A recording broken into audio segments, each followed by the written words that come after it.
तो आशी क्या है ये? अस्तगफिरुल्लाह इन्नल्लाह गफूरुर रहीम। ये जो चीज़ होती है ये इनके खाने की चीज़ होती है।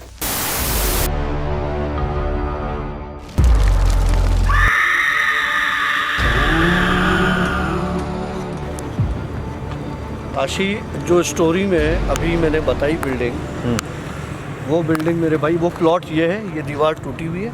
हाँ, और ये वो प्लॉट है और ये झाड़ियाँ हैं, ठीक है। और इन झाड़ियों की बात कर रहा था, इन्हीं झाड़ियों की जो है ना वो कांटे की तरह जो होते हैं, कुत्ते की भौंकने की आवाज़ भी आ रही है। कुत्ते की भौंकने की आवाज़ आ रही है, ठीक है। ये वो बिल्डिंग है, दिखाना ज़रा ऊपर, इसके में 8th फ्लोर पे, सही है? ये है मेरा वाला जो बिल्डिंग जिस पे मैं रहता हूँ, ये है वो बिल्डिंग और ये है वो खाली प्लॉट। कितनी खूबसूरत जगह है। हाँ, तेरे लिए बहुत है भाई, आगे नहीं भाई। भाई अभी मूड नहीं है मेरा यार। आ जाना, आगे तक चल। छोड़ दे भाई, छोड़ दे भाई। पता है, जब मैं इस एरिया में पहुंचा था ना, इस वाले में, इसकी बात कर रहा था जो बिल्कुल रोशन हो गया था। ओ भाई क्या? आजा, अभी नहीं, आज मूड नहीं है मेरा यार। आज मैं थका हुआ, मैं भाग नहीं सकूंगा मेरे भाई। आज मैं भाग नहीं सकूंगा मेरे दोस्त। वापिस चल यार, बस आज बहुत काफ़ी। ये देखो आवाज़। ये जैसे कुछ सामने कोई खड़ा हुआ भी है। ये इस तरफ देख, तुझे पता नहीं कचरा है, पता नहीं क्या, मुझे तो ऐसे लग रहा है। ये दिखावा सुनी टक, हाँ, जैसे कोई चीज़ गिरी हो। आजा ना यार भाई, नहीं आज मूड नहीं है यार। आज मैं बहुत थका हुआ हूँ, यकीन कर मैं भाग नहीं सकूंगा, मैं गिर जाऊंगा यहाँ से यार। आशी, दिल बड़ा रख, तेरा दोस्त तेरे साथ है। अब मेरा भाई, तू तो भाग जाएगा, मैं तो नहीं भाग सकूंगा भाई। नहीं, तुझे पता है मैं भागने वाला नहीं। तू भागने वाला नहीं है, लेकिन भगाने वालों में से है भाई। हाँ, ये अलग चीज़ तू है। भगा के मारेगा मेरे दोस्त। डॉक्टर साहब, जुप जुप। Alright friends, so welcome to yet another The भूत शो।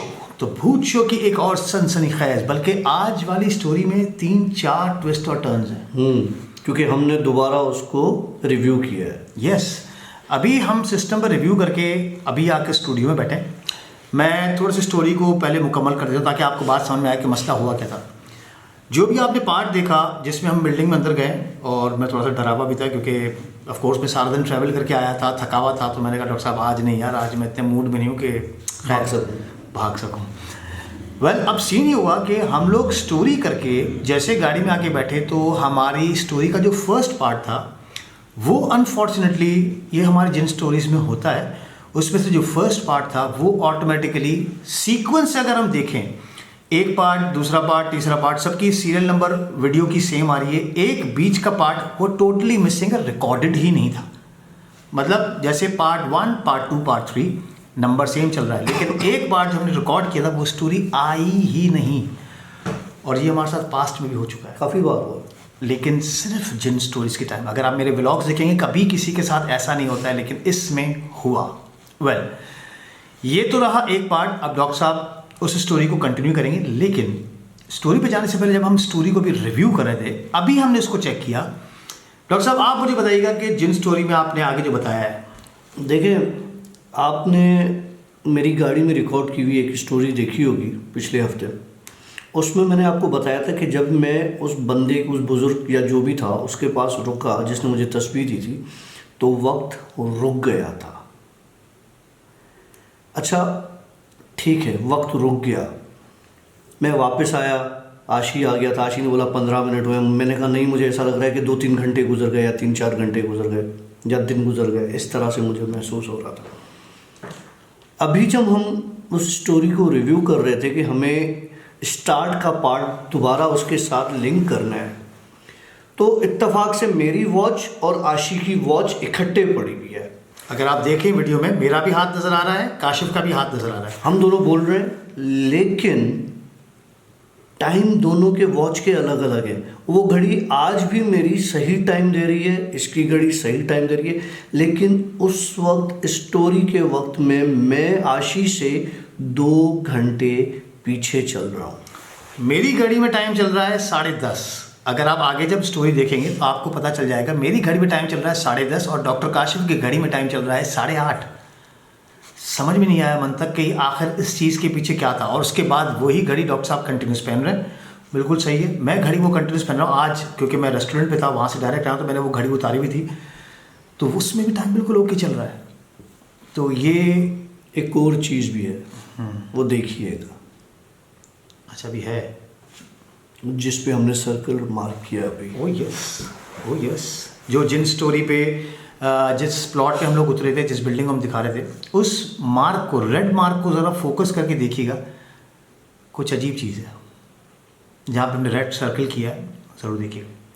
वेल, अब हम चलते हैं, हमारी जो फर्स्ट पार्ट मिसिंग था, पहले हम आपको उसको कंटिन्यू करते हैं और उसके बाद फिर हम आपको वापस लिए चलेंगे उस ही गाड़ी वाले सीन में जहाँ पे हमारी पूरी स्टोरी मुकम्मल हुई। उसको लिंक करेंगे हम। यस जी डॉक्टर साहब। स्टोरी का स्टार्ट इस तरह से था कि देखिए, मैंने पहले भी आपको बताया था कि जिन्नात को 3 तरीके से मौत आती है, जिसमें मुझे थोड़ी सी गलती हो गई, क्योंकि मुझे जो बताया गया था वो शायद मुझे या तो मिसगाइड किया गया था, लेकिन मैंने फिर उस पर बहुत रिसर्च की है।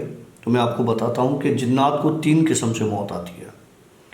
एक मट्टी से, दूसरा पानी से, चाहे वो बारिश का पानी हो, समंदर का पानी हो, दरिया का पानी हो, इन सब जगहों की अलग अलग मखलूक होती है। अगर जो इनके अंदर रहती हैं वो तो रहती हैं, लेकिन जो मट्टी से मरती हैं वो पानी से नहीं मरेंगी, जो पानी से मरती हैं वो मट्टी से नहीं मरेंगी। तीसरी चीज़ शहद, हनी, ये चीज़ें इन 3 चीज़ों से मरती हैं, पानी, मट्टी और शहद। अच्छा डॉक्टर साहब, एक लॉजिकल पॉइंट थोड़ा सा कहीं ज़्यादा मुझे थोड़ा सा लग भी रहा है। अक्सर हम लोग हॉलीवुड की मूवीज़ या बॉलीवुड की मूवीज़ देखते हैं, तो उसमें नहीं वो जो जिन निकालते हैं, होली वाटर डाला, होली वाटर कहते हैं उसको, जिसे हम यासीन का पानी भी कहा जाता है। हम यासीन का पानी पढ़ के फूंकते हैं या कोई आयत पढ़ के फूंकते तो वो होली वाटर ही हो जाता है। या आबे ज़मज़म, दुनिया और आखिरत, पानी 2 किस्म का है जिसे मैं पानी समझता हूँ। दुनिया और आखिरत में एक पानी 2 किस्म का है, उसके अलावा सब कचरा है। एक हौज़े कौसर का पानी, बेशक, दूसरा आबे ज़मज़म का पानी। इन 2 पानियों के अलावा और कोई पानी है ही नहीं दुनिया। अल्लाह करे हमें भी हो से कौसर का पानी नसीब हो, इंशाल्लाह इंशाल्लाह। जी डॉक्टर साहब, फिर अब स्टोरी पे आते हैं। स्टोरी है जी, एक बंदा, उसकी फैमिली, वेल नोन बंदा था, नाम बताने से मना किया उसने, क्योंकि मुझे लग रहा है कि मैं और आशी बहुत ज़्यादा मशहूर होते जा रहे हैं, तो हमें अब अच्छे खासे लोग कांटेक्ट करते हैं और स्टोरी शेयर करते हैं हमारे साथ, अल्हम्दुलिल्लाह। उसका जो है वो मैं नाम वाम नहीं बता सकता, लेकिन मैं आपको उसका किस्सा बताता हूँ। कहता है कि हमारा बहुत अच्छा बिजनेस था, बहुत ज़बरदस्त बिजनेस था, मैं बहुत अच्छी फील्ड से ताल्लुक़ रखता भी था। अचानक हमारे घर के हालात बिगड़े और बिगड़ते गए, यहाँ तक कि मुझे कहीं किसी जगह काम नहीं मिल रहा था। मेरे वालिद का बिज़नेस बिल्कुल फ्लॉप हो गया, कहीं बहन की शादी नहीं हो रही थी, इस तरह के इश्यूज़ बहुत हो रहे थे। इश्यूज़ इतने बड़े कि मेरे फादर की डेथ हो गई। फादर की डेथ के बाद सारी जिम्मेदारी घर की मेरे ऊपर आ गई। मेरी वालदा थी और घर के जो मेंबर्स थे। बहरहाल हम बहुत परेशान हो गए, बहुत ज़्यादा परेशान हो गए, इतने कि हमें समझ में नहीं आता था कि हम क्या करें। मतलब हम अपने घर को वापस उस ट्रैक पर कैसे ले आएं जहाँ से हम बर्बाद होना शुरू हुए हैं। देखिए, कुछ बर्बादी की वजूहात इंसान अपनी खुद बनाता है, कुछ कुदरत की तरफ से इम्तिहान होता है, कुछ आपके ऊपर हासिद उस बर्बादी को मुसल्लत करते हैं, कुछ बर्बादी आपको नज़र खा जाती है। लेकिन इनके साथ मामला कुछ और था कि लगा हमारे हालात ऐसे ख़राब हुए कि मेरे वालिद की डेथ के बाद मेरी बहन चुप रहने लगी। ओके। किसी से बात नहीं करना, परेशान रहना, अपने मुंह बातें करना, वो हमें बहुत अजीब सा लगता था। लेकिन हमने कहा कि जी चलो, जो है वो बहन है, बाप का सदमा है, बेटियां बाप के ज़्यादा करीब होती हैं, तो हो सकता है थोड़ा सा मेंटल असर उस पर आया हो ना। बहरहाल वो मेंटल डिप्रेशन में चली गई। बहरहाल वो सही हो गई, फिर दवाएं ववाएं चली, जो भी था उसके साथ इशू। लेकिन घर के हालात सही नहीं हो रहे। इन्होंने कहा कि अब क्या किया जाए, तो जनाब इन्होंने एक आमिल पकड़ लिया। देखिए, आपके पास अगर सही इल्म वाला बंदा आ जाता है या मिल जाता है, तो आपकी चीज़ें बहुत अच्छे तरीके से, आपके मसले हल हो सकते हैं या हो जाते हैं। लेकिन मसलों का हल एक ही ज़ात के पास है और वो है अल्लाह। आप डायरेक्ट उससे दुआ मांगें, उसका कुरान खोल के पढ़ें, उसकी किताब। तो कुरान पाक में हर बीमारी का इलाज है, हर चीज़ है कुरान पाक में। खैर, तो उनको एक आमिल मिला जी। आमिल खुद से नहीं मिला, ये गए उस आमिल के पास और उनसे कुछ चीज़ें ली। अब यहाँ से आप स्टोरी लिंक करेंगे अगली, जो हमने गाड़ी में रिकॉर्ड की है। बिल्कुल। लेकिन जाने से पहले ये एक पैकेट मेरे पास आया है और इस पैकेट के बारे में मैं आपको बताऊंगा कुछ, मतलब अगली स्टोरी में। तो फिलहाल आप स्टोरी को एंजॉय कीजिए और हमारे कल वाली स्टोरी को ज़रूर एंजॉय कीजिएगा और देखिएगा कि आखिर में इसमें क्या मिला है। मुझे ये डर है कि कहीं जी बोर्ड ना हो। पता चल जाएगा, मैं नहीं डरने वाला। स्टोरी को एंजॉय कीजिए। हाँ भैया जी, तो एक छोटा सा गैप, बैटरीज ख़त्म हो गई थी और पता नहीं ये जिन स्टोरीज में मसले क्यों होते हैं। यार मुझे कोई चीज़ सामने से ना अभी जो चलती हुई नज़र आई। पहले तो वहीं पर मुझे नज़र आई एक चीज़, क्योंकि हम उस प्लॉट पर ही स्टोरी रिकॉर्ड कर रहे हैं गाड़ी खड़ी करके। तो मुझे पहले कोई चीज़ चलती हुई नज़र आई और फिर उसके बाद जो है वो सामने कोई चीज़ नज़र आई। जी डॉक्टर। हाँ, तो भाई आमिल ने उनको पढ़ने के लिए कुछ दे दिया। अब आमिल सही ना हो और चीज़ें सही पता ना हो और कुछ गलत आपके पढ़ने में आ जाए, तो वो चीज़ें फिर उसका नेगेटिव इम्पैक्ट होता है, वो अलग से ही उसकी एक चीज़ होती है। तो ये कहने लगा कि हमने उसको घर में पढ़ना शुरू किया और स्टार्ट हमने लिया कि बहन है, बहन की शादी हो जाए, तो बहन के नाम से ही हमने किया था। तो पहले बहन पढ़ ले, उसके बाद मैं और भाई भी पढ़ लेंगे, तो रोज़गार भी मिल जाएगा, भाई की शादी हो जाएगी, घर के हालात कुशादा हो जाएंगे। बहन को एक रात, जिस रात उसने स्टार्ट किया, उस रात घबराहट सी हुई पढ़ने के बाद। रात के वक्त पढ़ना था और फिर उसको आग पर, वो एक तावीज़ उसने दिया था, उसको आग पे जलाना था। बहरहाल बहन ने वो किया। उस रात उसको एक अजीब सी घबराहट हुई और जिस्म भारीपन महसूस हुआ, सर का दर्द शुरू हुआ। एक दिन गुजर गया। दूसरे दिन किया, बहन की तबीयत और मज़ीद ख़राब हुई। तीसरे दिन कहने लगा बहन जो है वो हमारी घर में परेशान घूम रही थी, कभी इधर जाए कभी उधर जाए, कभी माँ के पास आके बैठे, कभी मेरे पास आके बैठे, कभी मेरी घरवाली के पास जाके बैठे। और मतलब उसके अंदर में कोई बात हो जो वो बताना चाह रही हो और वो बता नहीं पा रही हो। हम परेशान हुए। मैं ऑब्ज़र्व कर रहा था कि ये इस तरह की कोई चीज़ है।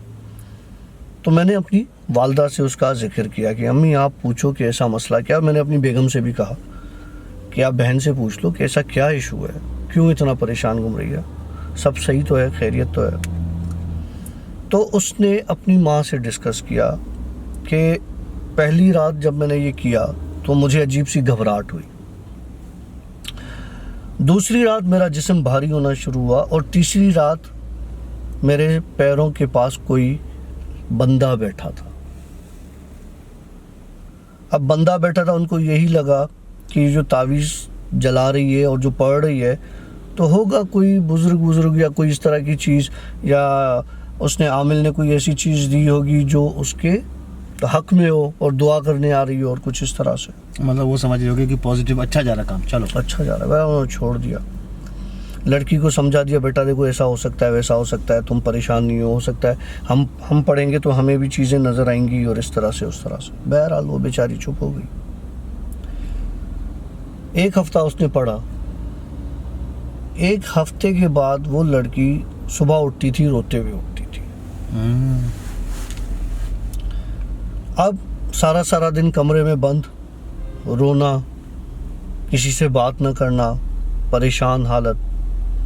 तो माँ ने बोला कि यार ये मसला क्या है। माँ और भाभी गए इसके पास कि हमें बताओ मसला क्या है। कहने लगी कि 2-3 दिन हो गए, पहले मुझे वो बंदा मेरे पैरों के पास बैठा हुआ नज़र आता था, लेकिन आहिस्ता आहिस्ता वो मेरे करीब आ गया है। और वो मेरे इतने करीब आ गया है, अब मुझे कहता है कि आमिल ने मुझे तुमसे शादी करने के लिए भेजा है, कि तुमसे मेरी शादी हो। अब माँ ने जब ये बात सुनी और उसकी बेगम ने, बंदे की ये बात सुनी, भाभी ने, तो उनकी तो हालत बड़ी टाइट हो गई कि ये तो बड़ा मसले वाला काम है। इन्होंने बताया भाई को कि ये है। ये उस आमिल के पास बताने के लिए गए तो जी आमिल तो मौजूद ही नहीं था।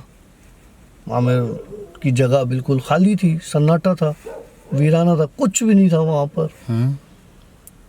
पूछा, उन्होंने बोला यहाँ तो कोई रहता नहीं है। अब रहता नहीं तो वो बंदा कह रहा है कि हमें उस आमिल का पता किसने दिया। ठीक है, वो भी किस्सा एक अलग है, वो इसमें मैं बताता हूँ। कि लगा अब हम इधर उधर भागें, किसके पास जाएं, समझ में नहीं आया। फिर हम एक और जगह पे गए तो उन्होंने बोला कि भाई मसला ये, बंदिश तो है लेकिन आपकी बहन पर किसी ने कोई जिन छोड़ा हुआ है, कोई काला करके या सिफली करके इस तरह से, जो आपकी बहन की शादी नहीं होने देगा और जो आपके घर में किसी के रिश्ते को नहीं आने देता ताकि घर के हालात ख़राब रहें, और आपके रिस्क में भी बरकत नहीं है, इसलिए कि जब आप परेशान रहोगे तो किसी और बात की तरफ सोचोगे नहीं। उसने बोला अब क्या किया जाए। बोला अब इसका तोड़ यही है कि आप अपनी बहन को यहाँ ले आओ और फिर हम बात करते हैं उससे क्या है। बहरहाल हुआ ये कि ये भाई अपनी बहन को वहाँ ले गए तो उस आमिल ने कोई उस जिन से बात की तो उसने कहा कि इस आमिल का पता भी मैंने ही दिया था। अब उसने कैसे पता दिया था? जिस पर इन्होंने आंखें बंद करके एतबार भी कर लिया।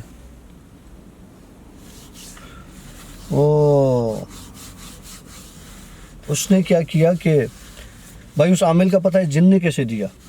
सही है, जिन ने ऐसे दिया कि ये एक दिन परेशान मस्जिद में बैठा हुआ था, वहाँ से बाहर निकला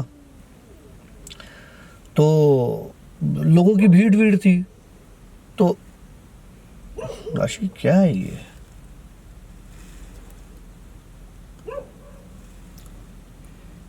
मुझे तो कुछ नजर नहीं आ रहा मेरी जान, कुत्ते ही भौंक रहे बस। वो उसके जिन ने उसको पता दिया। जिन ने पता दिया कैसे कि वो परेशान निकला, ठीक है, और जिन तो पहले से ही उसके ऊपर था। तो इसने बोला कि उस आमिल के पास जाओ ताकि वो जो चीज़ें जलाने के लिए उसने दी और जो पढ़ने के लिए दिया वो उस जिन की स्ट्रेंथ बढ़ा रहा था। ओए होए होए होए होए, उल्टा काम हो रहा है और इनको पता ही नहीं कि हम जला क्या रहे। और अब जब आदमी फंसा हुआ होता है वो तो कहता है हाँ भाई कुछ भी हो, बस जान छूट जाए। हाँ सही है। अब क्या हुआ? बोला अब इसका ये होगा कि मैं इस लड़की को नहीं छोड़ूंगा, मेरा इस पे दिल आया हुआ है। तुम्हें जो करना है कर लो। जो मैंने शुरू में स्टार्ट में बात बताई ना, जो 3 चीज़ों से मौत आती है, उसका बता रहा हूँ। उसने क्या किया, आमिल ने, जिसके बाद दूसरी बार ये गए थे, उसने बोला ठीक है, हमें कोई एतराज़ नहीं है, तुम रहो इसके अंदर, लेकिन ये लड़की, ठीक है, इसकी तुम शादी हो जाने दो, तुम रहना इसके साथ। वो जिन नहीं माना तो इन्होंने बोला ठीक है, फिर तुम अगर नहीं मानते तो फिर हम तुम्हें अपने तरीके से डील करेंगे। इन्होंने उनको बोला भाई आप लोग चले जाओ, मैं इलाज नहीं कर सकता। आमिल ने बोला, आमिल ने जवाब दे दिया, बोला मैं इलाज नहीं कर सकता। ये घर आ गए, पीछे आमिल ने इसके भाई को बुला लिया, आओ मेरे पास। बोला डेली अपनी बहन को कुछ आयत दी और बोला शहद पर पढ़कर दम करो। वो शहद भी मतलब ओरिजिनल रियल शहद, ये नहीं जो हमारे पास चीनी वाली मिलती, उस पर पढ़ के दम करो और अपनी बहन को रोज़ रात को दूध में मिला के पिला दो। ठीक हो गया। अब इसके भाई ने क्या किया, बाहर से ही, घर पे नहीं, क्योंकि घर पर तो वो चीज़ मौजूद है, बाहर से ही दूध लेता था, उसमें शहद मिलाता था, पूरे घर के दूध में, पूरे घर के, अकेले के नहीं, पूरे घर के दूध में शहद बाहर से ही मिला के आके घर में रख देता था। एक दिन पिलाया, बहन को कहने लगा कि कोई ख़ास फ़र्क नहीं पड़ा। दूसरे दिन बहन ने कहा, इसने खुद जज इसने किया। खुद ने जज किया, बोला दूसरे दिन पिलाया तो बहन को दाने निकलना शुरू हो गए। एलर्जी। हाँ, तो हमारा दिमाग उस तरफ गया ही नहीं, हम उसको डॉक्टर के पास ले गए। तो डॉक्टर ने मेडिसिन वगैरह दी, लेकिन वो दाने बढ़ते गए, यहाँ तक कि पस वाले दाने पड़ना शुरू हो गए। चेहरा बिगड़ गया, जिस्म बिगड़ गया। बोला 2 हफ्ते में मेरी बहन की हालत ऐसी हो गई कि कोई देखता था कि ये लड़की है या लकड़ी है, मतलब सूखी, ख़त्म, बिल्कुल ख़त्म। बोला फिर मैं आमिल के पास गया कि मेरी बहन तो बहुत बीमार है और इस तरह से। आमिल ने बोला नहीं कुछ नहीं होगा, और ये काम कर रहा है, इसी तरह से काम होता है, तो तुम इसको खिलाते रहो। बहरहाल एक दिन आया, सुबह में इनकी बहन मर चुकी थी, डेथ हो चुकी थी। ओह, इन्ना लिल्लाहि व इन्ना इलैहि राजिऊन। तो कहने लगा कि काशू भाई, वो उसके बाद हमारे घर पे कोई ऐसी बात नहीं हुई है। छोटे भाई की माशाल्लाह मंगनी हो गई है, लेकिन हमें ये लगता है कि हमारी बहन की सेक्रीफाइस की वजह से सारा मामला क्लियर हुआ। सारा मामला सही हुआ है। मुझे ये होता है यार, किसी की जान क्यों जाती है? मतलब वो वैसे तो देखो, जो दुनिया में आया है उसने जाना है, कोई भी हो, कोई भी चीज़ हो, जानदार हो, बेजान हो, जो बनाई गई है वो ख़त्म होनी है। लेकिन रिश्ते जब चले जाते हैं ना आशी, तो जैसे एक रूह होती है ना, आपको चोट का निशान आपके जिस्म पर रह जाता है, जो बड़ी चोट होती है। कुछ चोटें ऐसी होती हैं जो आपके रूह पर लगती हैं, और रूह पर जो चोटें लगती हैं ना, उसके जो स्कार्स होते हैं ना, जो उसके निशान होते हैं, वो सारी ज़िंदगी नहीं जाते, वो रह जाते हैं। तकलीफ भले ख़त्म हो जाए, लेकिन वो स्कार्स रह जाते हैं। वो स्कार्स इंसान के अंदर कभी कभी तो इतने फैल जाते हैं कि उनको समेटने के लिए आपको 10 लोगों की ज़रूरत पड़ती है, लेकिन फिर भी आप उन चीज़ों को, जो फैली हुई चीज़ें, उनको नहीं समेट सकते।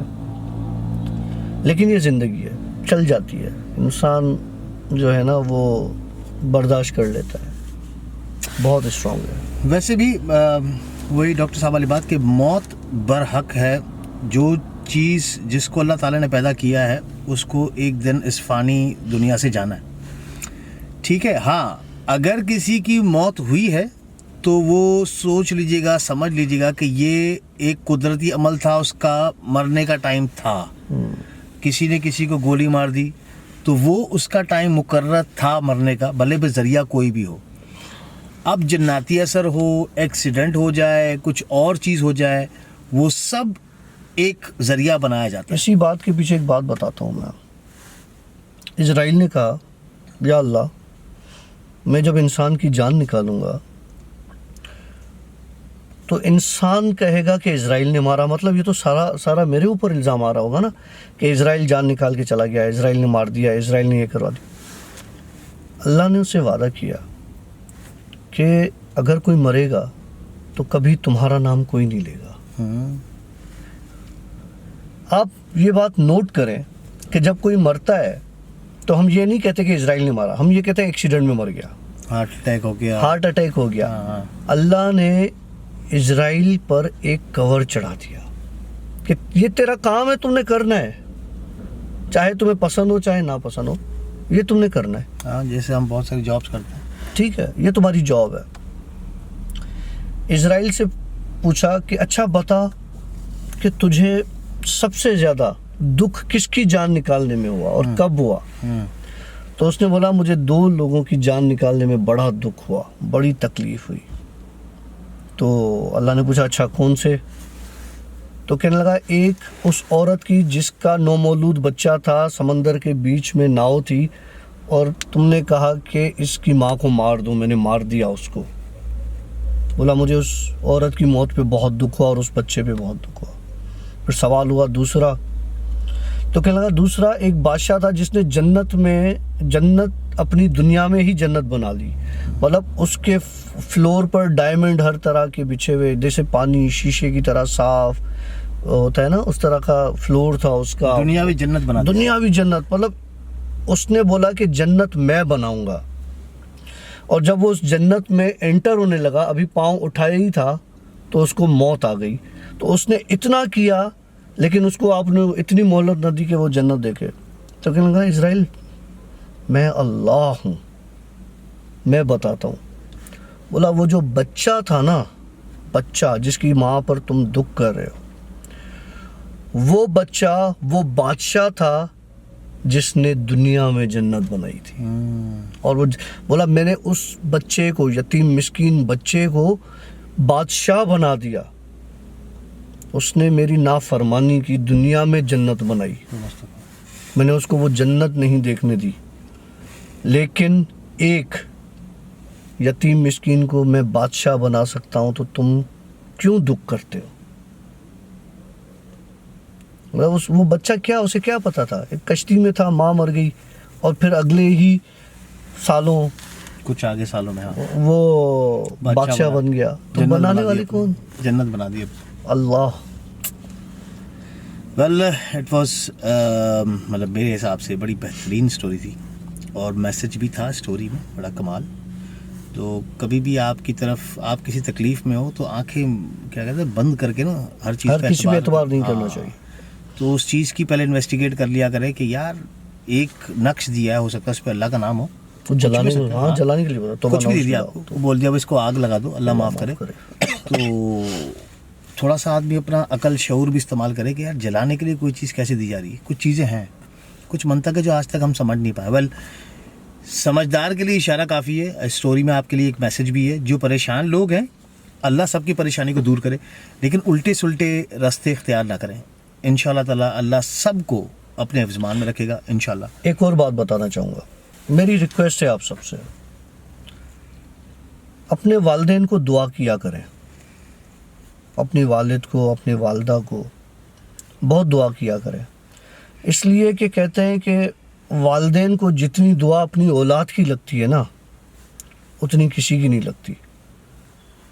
जिस तरह से वालिदैन हमारे लिए दुआ करते हैं, आप किसी को भी बोल देते हो ना कि मेरे लिए दुआ करना, मेरे हक़ में दुआ करना। जब आप किसी को बोलते हो इसका मतलब जो अगला दुआ करेगा वो आपको लगेगी। तो जब आप दुआ करोगे अपने वालिदैन के लिए, अपनी वालिद के लिए, वालदा के लिए, तो वो कभी रद्द नहीं होती इंशाल्लाह।